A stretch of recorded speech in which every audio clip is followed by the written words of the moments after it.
หลานพี่น้อง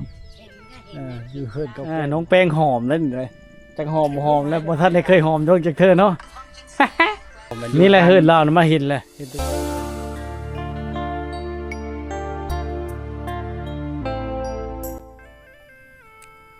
กับสบายดี FC ทุกคนนะวิดีโอนี้เฮาการเดินทางไป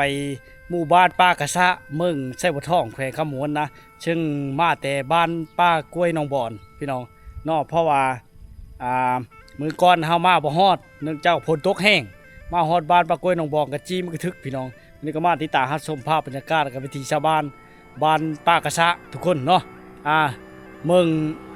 ไส้บัวทองแขวงขมวนเช่นเก่าเช่นเคยเนาะนี่เขตทักษาทางบ้านป้ากะซะพี่น้องแต่บ้านป้ากล้วยน้องบอนเป็นจะเป็นทางอย่างเนาะแต่บ่ฮู้ว่าฮอดใส่เดี๋ยวเฮา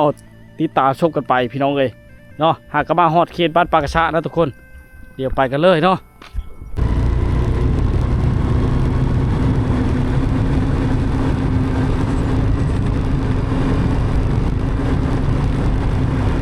ทางมาฮอดเลยทุกคนเนาะบ่ไกลไปเลยนะประมาณ3-4 กิโลนะแต่บ้านทางแวบ้านป้ากล้วยน้องบอนมาเนาะจะมีภูเขางามในหมู่บ้านในพี่น้องติดกับภูเขางามเนาะทิศทางเหนือนะทุกคนนะเฮือนชาติล้านแปรเขาจะเป็นเฮือนห้างนะพี่น้องเลยเป็นเฮือนหลังห้างมีเฮือนดินได้เฮือนไม้เนี่ยแล้วบรรยากาศก็เงียบสงบในยามเร่งๆได้ฟักเฮ็ดพี่เลยนะเฮ็ดช่างได้ช่างกี่แรงนะมีจักหลังคาบ้านเฮาเนี่ยลอยป่ายเพิ่นบ่จะย่าวเข้าไปในเพิ่นบ่นี่มีวัดพร้อมบ่โอ้ลอยป่ายหลังคาถือกว้างเนาะบ้านป้ากะซะเนาะยังบ่ทันได้เคยมาจักเทื่อเฮาก็ในโอ้เนาะอันนี้ป้ายไม่ชื่อบ่นี่น่ะโอ้มีภูเขางามครอบเจอได้หลายฮู้แล้วพี่น้องมีลอยป่ายหลังคานะมีห้องน้ำอะไรทุกคนบ้านนี่เนาะแต่ว่าชิบเงียบสงบปะเลอผู้ทางในเขาเปิดตูมบึมอยู่โอ้เริ่มมีการพัฒนาในบ้านเฮิร์นเมอร์แล้วพี่น้อยสัญญาณอินเทอร์เน็ตก็มีบ่มีเฉยเนาะโอ้สบายขนาดนั้นเฉยผู้มีช่องเครือข่ายแล้วพี่น้องสัญญาณอินเทอร์เน็ตก็มีเป็นหมู่บ้านที่มีไฟฟ้าแล้วมีสัญญาณโทรศัพท์เรียบร้อยเพื่อเลือกไปกายมากกายอยากมาเที่ยวมาส้มสัมผัสกับภูเขางามๆแบบนี้มาฤดูแล้งด้วยพี่น้องฤดูฝนก็มาได้อยู่แต่ว่าเป็นบางครั้งบางข้าวย่านฝนตกหรือน้ำลอดทางอย่างอาจจะมาไม่ได้น้องพี่น้องเนาะมาได้ชิเลอร์นี่นะมาแต่เฮิร์นจะไปชิเลอร์ไปหาน้องไม้ลัดแรงได้เนี่ยมาพูพร้อมนะเบ้มาเล่นบ่บ้านนี่ก็ได้วัดว่าห้ามนะพี่น้องมีห้องเห็นพร้อมแล้วก็มีหานขาพร้อมเนี่ยติดแคมทางไปการมากายกันแวะชิ้นน้ำชิ้นไหนชิ้นข้าวต้มข้าวนมสะดวกสบายพี่น้องโอ้ได้ทางยางพร้อมทางยางนี่ไปฮอดชิลเลอร์บ่มาชุดอยู่บ้านนี่มันได้มาใช้ทางยางนี่นะแต่บ้านปากโกยมานี่ชื่อบ่มันมีชลประทานบ่บ้านเฮาจังใดนี่โครงการลาวเยอรมันสิมีแนวลงเลยเนาะบัดไปฮอดเมืองไส้บัวทองผู้ได้ใช้ทางยางนั่นนี่บ่ทางแดงธรรมดาได้เท่าขาปากโกยเฮามาปากะซะนี่แหละเท่านั้นชื่อแต่ปากโกยมาปากะซะ4-5 ลักนี่นะชาวนา4-5 ลัก3 ลักประมาณ3-4 ลักนี่แหละ4-5 ลักมาฮอดนี่โอ้ขอขึ้นมาฮอดเมืองไส้บัวทองผมเคยไปจักเทื่อพี่น้องไอ้ถามชาวบ้านเขาเนาะกำลังเริ่มฉะนั้นเขาก็ลงยางนะไปไส้บัวทองคันเขาลงยางแห้งคักแล้วเนาะไปซื้อเครื่องซื้อของก็สะดวกสบายเอามาได้จะเลิกเครื่องอยู่ยานนี่แต่พุ่นบ่ไส้บัวทองพุ่นไส้บัวทองแม่บ้านนาพร้าวแม่ฮันเวทไกลบ่แต่นี่ไปหน้าพร้าวนี่บ้านนี่เป็นบ้านใหญ่เลยทุกคนเนาะมี100 ปลายหลังคามีวัดว่าห้ามเนาะเป็นชนเผ่าผู้ไทยทุกคนแต่ว่าห้างไก่เนาะในชนบทเขตนี่ได้เฮิร์นเนี่ยยังเป็นทรงดั้งเดิมอยู่ เฮายับเข้ามาน่ะทางย่างจะมาฮอดแต่บ้านปากะสะนี่แหละทุกคนโอ้ผู้สาวบ่ขึ้นเด้อผู้สาวเด้อโอ้พื้นเราเต็มตารางทุกคนลึกจักเพลือหาให้เรานะผู้สาวเด้อนี่เฮิดผู้สาวโอ้ เอาถ่ายเจ้าก้อนยังกับไป ฮะเราเอ็ดเพื่อนนึงเข้า ถึงเขาแต่ว่าไฟไม่ดังเลยอายกอม โอ้ เราก็เล่นไปเล่น นึงเข้าจะชุกแล้วผู้สาวฮะยังเสียงแล้วแล้วของเฮ็ดนะ สิได้ เสียงแล้วล่ะ จบแล้ว จบแล้วหมดจิตเลยหมดซี ที่เข้าในบ้านนะคน ไฟก็ไม่ได้ดัง อยู่ผู้เดียวเลยนี่นะหนึ่งท่าใครพลอยเมย์บ่ดำในหน้านะมันเป็นอะไรกาตายมันเลย งั้นกาหรือไม่น้ ได้แต่กามีได้น้ำเลยไม่ได้ดำชื่อในเด้อเนี่ยพี่ชักมันอายกระโดดแท้นี่นะอายช่วยปานนั้นบ่เนี่ย คือใหม่ โอ้ยชาวใหม่อย่าใหม่ชุบค่อยบ่เห็นมาทายเทอเดียวก็ได้ให้ลืมให้เคยแน่มาบ้านพี่เมืองน้องบ้านเคินเข่งกะพี่น้องค่อยก็มีเลยเนี่ยไอ้ทิศน่ะมีพี่น้องเราในบ้านน้ำมะเกือเขาอยู่บ้านน้ำมะเกือได้เจ้าจักบ่ญาติพี่น้องได้ค่อยมีฮูโอ้ยล้างแล้วล่ะโทยบงน่ะล้างได้ไหม ำผู้ใหญ่ จิค่อยมาแล้วเพันอายโอ้ยแล้วแต่ผู้สาวคนงามฮะเราได้พี่เลิศเด้อบ่ได้พี่เลิศมากินนะผักเน่าผักขาโอ้แนวแซ่บตัวเนี่ยผู้สาวพี่น้องได้ผักขามากิน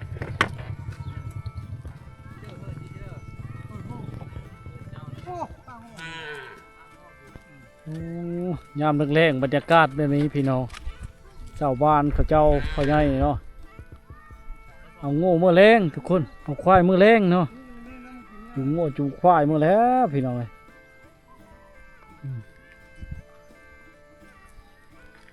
เป็นบทบรรยากาศเก่าๆพี่น้องที่เราได้มาเบิ่งมาชมมาเห็นเนาะอันนี้เป็นเล้าเขาเจ้าได้พี่น้องยังมุงโดยหญ้าอยู่ได้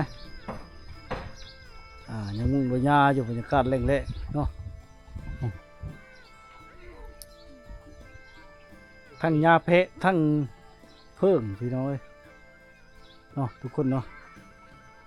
มีผ้ากระแตะได้ผ้าไม้เป็นได้เฮิร์นหลังนี้เป็นเฮิร์นชงบูห่านเก่าแก่ดั้งเดิมตะกี้ยังไม่ให้เห็นให้เบิ้งอยู่แล้วพี่น้องนี่เนาะควายมันก็กินหญ้าจนเห็นแถวเดินบ้านนี่พี่น้องเลยงามเลยเฮิร์นบูห่านเก่าแก่ตะกี้จนเซ่แล้วพี่น้องเลย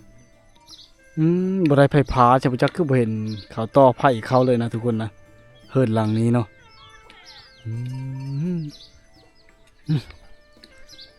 ชนบทเขตนี้พี่น้องมีแต่ชนเผ่าผู้ไทยนะหมู่บ้านแถวนี้พี่น้องเอ้ยเนาะ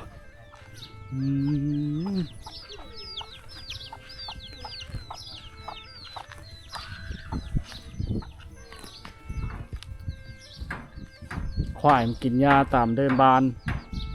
ได้ฤดูกาลนี่แนมออกไปทางนอกก็จะเป็นทุ่งนาแล้วก็ผู้ช้างแห่พระนั้นนะทุกคนนะแขนมักกะโลง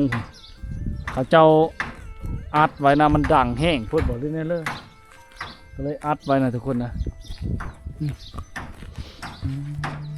เฮิร์นเก่าๆบูห่านดังเดิมตะกี้นี่จะเป็นเฮิร์นขั้วเนาะมันเป็นเฮิร์นหลังใหญ่ได้ควายงัวเขาเจ้าเชี่ยวๆอยู่แถวกลางบ้านนี่พี่น้องเอ้ยบรรยากาศเก่าๆนี่แหละแม่เท่าค่อยหลานพี่น้องค่อยหลานมันจะให้แต่หน้าสบายดีเห็นอยู่ว่าเห็นหุ่งอยู่ว่าไม่เห็นแล้วเห็นอยู่ผู้ดามพอดีค่อยท่าเพลือนี่มาแต่หน้านี่ฮะคนแต่บ้านเฮานี่แหละ โอ้ทารุทลามมาแต่หน้าบ่ ฮะ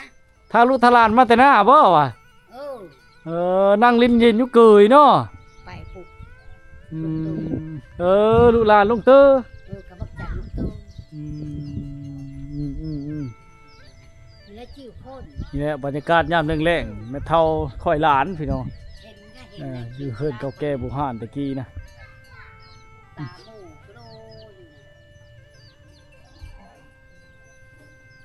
โอ้กกชุมพอนี่แม่มักขนาดทุกคนนี่อันนี้เรากำลังเกาะเกยเจ็ดเฮือนโคแล้วนี่พี่น้องเบิ่งชงได้อากาศเก่าๆบ้านเฮาเนาะชนบทนี่ยานี่เกาะเฮือนมือบ่นี่เฮ็ดเองเลย เอง โอ้สิได้เฮือนโคอยู่พีแล้วบัดนี้เนาะแม่นแล้วคอยเกาะเทื่อละน้อยนี่เกาะเอามาอีกก็ยังได้นี่ ได้อยู่ ก็ตัวเล็กตัวน้อยโอ้นี่แหละช้างชาตัวเล็กตัวน้อยไปเรื่อยๆพี่น้องเนาะเราเข้านี่จะเฮิรนเพื่อเฮิรนมั่นเขาก็เอ็ดขึ้นมานะพี่น้องแล้วแต่นะเนาะแต่ยังมุ่งหญ้าอยู่ได้นี่แบบเก่าๆเสากับเสากลมทะมาเลยกันตะกี้ตะเก้าเมื่อไหร่เนาะนี่นะพี่น้องมีเกยอีกคือไวดินนี่ไว้มัดหูมัดเท้าที่ท่างนี้เขาเจ้าก็ไล่ควายเมื่อแรงไล่เชี่ยวๆอยู่นะพี่น้องนะบรรยากาศเก่าๆนี่ข้างนี้ก็จะเป็นป่าได้นะพี่น้องติดกับป่าได้บ้านนี่พี่น้องมีป่ามีภูเขาอ้อมล้อมมีทุ่งหน้าบ้าถือว่าอุดมสมบูรณ์แล้วพี่น้องเชยแต่ชัญญาณอินเทอร์เน็ตบ่แห้งบางบ่อนกับบางบ่อนก็แห้งนะบ่จะโทรถึงปะเลอพี่น้องเอ้ยเล่าจูงควายเข้ามาพุพี่น้องย่ำแรกๆนอนนี้แล้วบรรยากาศเก่าๆหมู่บ้านชนบทยังมีให้เบิ่งให้เห็นได้มาเที่ยวมาชมหลายมองหลายบ่อนกะแตกต่างกันได้พี่น้องนะจูงควายเขาแรงเขาเคาะ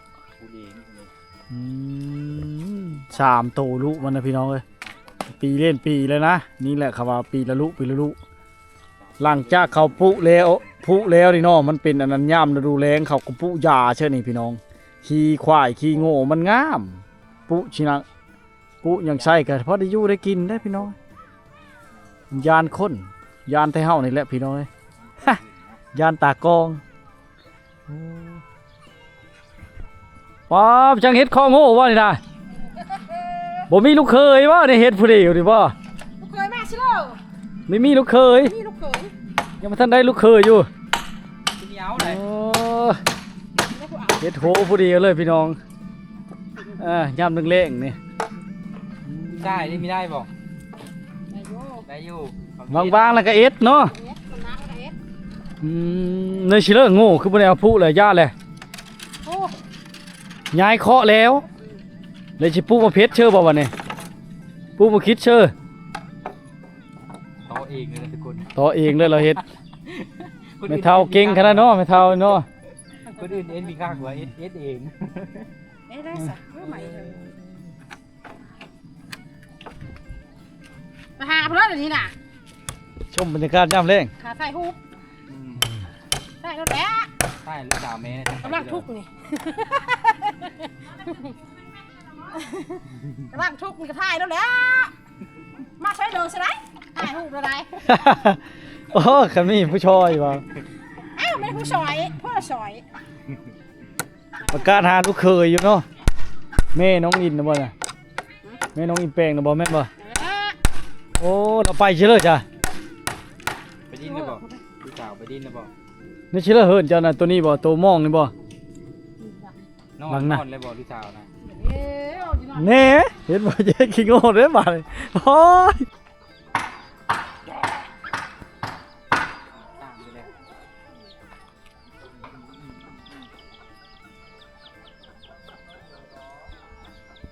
เฮิรนบูห่านเก่าแก่พี่น้องยังมีให้เบิ่งให้เห็นในหมู่บ้านนี่โดนๆเฮาจะได้มาอีกครั้งนะถือว่าอุดมสมบูรณ์เลยพี่น้องมุ่งด้วยเป็นเอ็มด้วยเป็นเสาไม้แดงรอนเนาะผาไม้แขนโอ้สุดยอดพี่น้องอันนั้นเป็นเฮิรนหลังไม้นะเฮิรนหลังแดงๆนะพี่น้องเลยมุ่งด้วยกระเบื้องนั่นน่ะเนาะ แอมโดยไม้เป็นเสาปูนตัวนั้นพี่น้องเอ้ย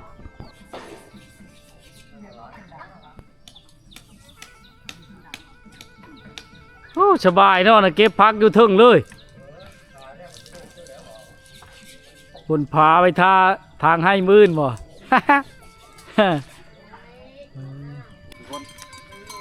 โง่หลายแต่พี่น้องก็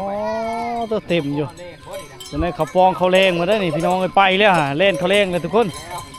โอ้หลายขนาดทุกคนซอยแยกหมู่บ้านเขาเจ้านะเป็นทางธรรมดารถจักรรถไถนาเนี่ยเขาเจ้าไปนี่พี่น้องนี่ยังเป็นเฮิร์นช่วงธรรมดาอยู่ได้บางเฮิร์นก็เป็นพาไม่เฮหลังน้อยๆพี่น้องผู้ได้ก็ได้ผู้บ่ได้กับพ่ออยู่ไปพี่น้องเลยบ้านนี้กับเขาเจ้าผ้ามากระบกโอ้ตัวพี่น้องฤดูกาลมากระบกนี่คือขนาดนี่เนาะกองพื้นบักไงพี่น้องเลยเนาะเป็นบรรยากาศแรงๆได้ที่เฮาได้มาเบิ่งมาชมมาเที่ยวเฮ็ดนี่เอ้าพี่น้องเฮิร์นต่อกันเลยได้นี่ขึ้นมาเฮิร์นน้อยเฮิร์น1 2 3ชามล่างติดกันเลยนะพี่น้องเลยโอ้พี่น้องเนาะนี่พี่น้องมาเห็นอย่างข่าวเจ้ายังเบิ่งโทรทัศน์อยู่ได้พี่น้องเอ้ยสบายดีพ่อเฒ่าโอ้เบิ่งโทรทัศน์ยังช่อง7บ่โอ้เชื่อจานเอาเทมบ่โอ้บ่เปิงเน็ตเนาะโอ้ใส่โทรทัศน์จอฉี่ได้ปัจจุบันนี่เนาะได้เฉยสบาย โอ้มีคือไว้เครื่องนี่เนาะเหินเจ้าเนาะเต็มเลยพี่น้อยโอ้เหินบูห่านแต่เก้าได้เนาะเป็นแต่หลังคามันชื้อๆเนาะมันจังเอ็ดในนี้แต่ตั้งในนี้เลยได้พอดีได้บอนไว้เครื่องอยู่ทึ่งสบายเนาะสบายไปอีกแบบโอ้น่าจะเอาแบบอย่างเลยพี่น้องเพดานก็มีเครื่องไว้สบายเก่าหลายกว่านี้มันรู้จักเอาโปรรอแล้วก็หมดไปผู้สาวคือจะลายบ้านเท่าเนาะหลายอยู่หลายเดี๋ยวเลาะบ้านก็พอเท่าครบเจอลายขอบใจไปเลาะไปเลยทุกคนนี่ชัดเลี้ยงเขาเจ้านี่เริ่มเข้ามาบ้านแล้วนะยามค่ำแต่นี่พี่น้องทุกคนเนาะนี่แหละบรรยากาศยามเร่งๆให้พี่น้องในบ้านติดตามรับชมโอ้ง่วงไม่ได้ตัวพี่น้องฤดูกาลนี้เนาะพอเท่าในเราเอ็ดไปเลยเด้ชาญจังเด็ดเองพี่น้องเลยเดี๋ยวเรามาเบิ้งกันสบายดีพ่อเท่าชาญไปเลยชาญโม่อีกบ่เนี่ยโอ้พอได้ชาญไปเนาะเอาไม้มาได้เฉลยแต่ป้าบ่ไม้มาแต่ป้าเอามาแต่ป้ามาแต่ป้าไปตัดเอาเองบ่หรือลูกหลานตัดมาเฮ้อตัดเอาเองโอ้ในเลิกให้มีสุขภาพแข็งแรงตลอดไปอันชาญขายบ่โน่ยทะเลแถวบ้านเฮาเนี่ยเจ็ดไปจำนั้นแล้วเนาะ1,500พุ่นเลย1,700พุ่นเลยเนาะบอกหัวเราะจะเจนนะพอได้แก่ไปเนาะพอได้มันสีก็พุ่งก็ไปไปนี่ละพอได้ตื้มกันเนาะก็ไปได้อะไรเนี่ยขอบใจหลายๆได้แล้วมือละน้อยเนาะคำมันได้โตเนาะได้แล้วโอ้พี่น้องเลยนี่คือจะแม่นเฮิร์ดโคเขาเจ้าบนนั่นเลยนี่พี่น้องนี่โอ้เห่แล้วยังไปเลยนะพี่น้องคือจะไปตึกดูเนาะเฮิร์ดเจ้าเนาะทางหน้าก็จะมีผู้นี่พี่น้องเลยโอ้เฮิร์ดหลังเยอะนี่เขาเจ้าเฮ็ดไม้ดูมือมีบ้านเมืองมีการพัฒนาทุกคนเลยนี่อันนี้กี้ตำหูนี่เขาเจ้าบริสุทธิ์ตำแล้วนี่ได้โอ้พี่น้องกาไปไม้ไปต่อผู้สาวพี่น้องขึ้นแล้วปุ๊บเลยผู้สาวกับพี่น้องเลยได้ว่างนี้คือจะแม่นเขามางนี่เป็นเฮิร์นเก้าตะกี้นั่นนี่ได้เฮิร์นมือเลยมางเฮิร์นเก้าพี่น้องแล้วเขาจะเกาะไม้เฮิร์นคู่เชื่อแล้วนี่กว้างได้บ้านนี่พี่น้องเล็บกระบุชุดเขามาย่างข้าวเดียวนึงกะโหมากระทักทายแล้วพี่น้องเลยมาฮอดนะ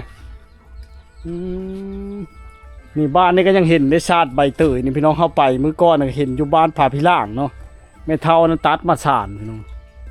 เป็นผ้าไม้เฮนี่ผ้ากระเตะ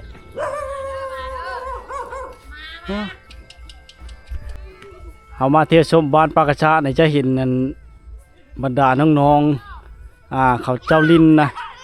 ดึกอีจักรพูนะดึกนั่นเกิบพี่น้องเอ้ยลินมาดองอย่างลินมาปัจจุบันอย่างต่างๆคิดฮอดบรรยากาศเก่าๆตะกี้นะผู้เชี่ยวหมู่คู่มาลินหลายคนม้วนไปอีกแบบพี่น้องเอ้ยว่าถึงเงินฟ้องเงินเฟ้อไปจังเนาะแต่ว่าบ้านนี้มันมีสัญญาณอินเทอร์เน็ตแท้ๆเขาเจ้าก็บ่ได้ชูลินโทรศัพท์เด้อแถวนี้เลยเขาเจ้ายังลินแบบดังเดิมนี่มันก็บ่เปลืองเงินพี่น้องเอ้ยเพิ่นหลังนี้ยังเป็นบูห่านอยู่ได้พี่น้องเนาะเป็นเพิ่นบูห่านอยู่เก่าแก่นี่อันนี้เป็นซอยทางขึ้นบ้านนี่มันจะเป็นแบบนี้พี่น้องเพิ่นหลังเยอะเฉลายนะพี่น้องเอ้ยนี่นี่เขาเจ้าเด็ดตลอดพักขาเนี่ยโอ้ไปบ่หลายบ้านหลายมองหลายบ่อนกับพักขาเนี่ยโอ้เป็นอาหารหลักๆของชาวบ้านโดยเฉพาะพักขาย่ามนี่ก็น้องไม้แหละทุกคนนี่เพิ่นเก่าแก่บูห่านแต่กี้เป็นแต่หลังคาเป็นสังกะสีได้พี่น้องยังมีให้เบิ้งให้ส้มให้เห็นอยู่เลยปัจจุบันนี้เนาะใหญ่พอสมควรพี่น้องเลยได้ที่เราได้เห็นได้เบิ้งเนาะนี่แหละชาวบ้านเขาเจ้าก็อยู่แบบสงบเรียบง่ายอย่างต่างๆพี่น้องเห็นเนาะเพื่อนบูห่านเพื่อนเก่าแก่ข้างนี้ยังมุ่งแป้นอยู่ทุกคนข้างนี้มุ่งจังกะสีนะพี่น้องนะไอ้นี่ผู้เช้าโอ้นี่มาเฮิร์นจ้ะนะเล่มาอีกคนโอ้เฮิร์นจ้ะวันนี้นะมาอะไรแต่บ้านนี่ช่าง เอาแขน โอ้ถ้าก็แค่นะมาเลย มาแล้ว โอ้ไม่ยังมันเป็นหานขายเคิงบ่นี่ อยากขายถึงนะ ยากขายแล้วนึ่งข้าวชุกเลย ยัง ย่างหันกะมาฮอดบ่ แล้วก็มาหอดแต่4 โมง ในนั้น นะ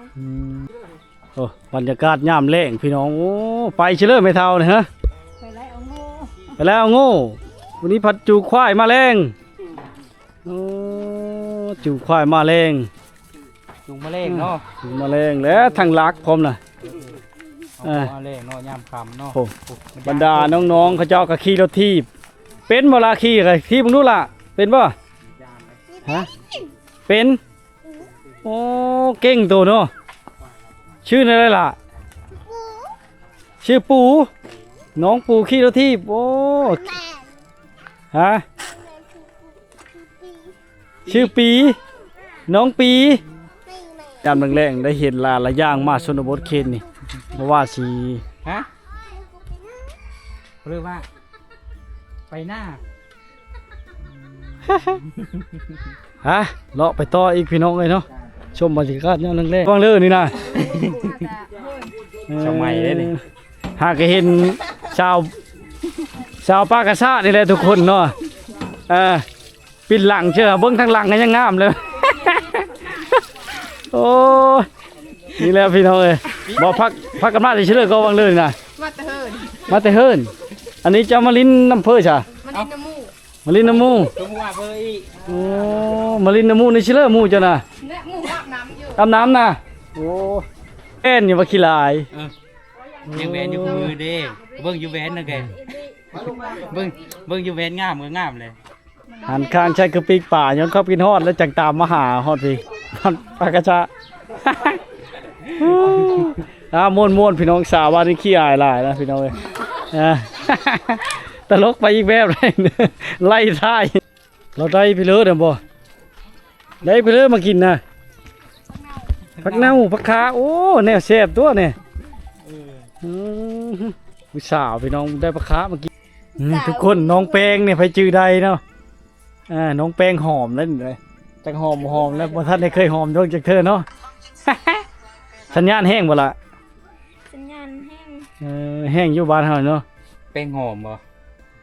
โดย จักปี 14 14 เฮ็ดห้องเลยเด้อล่ะ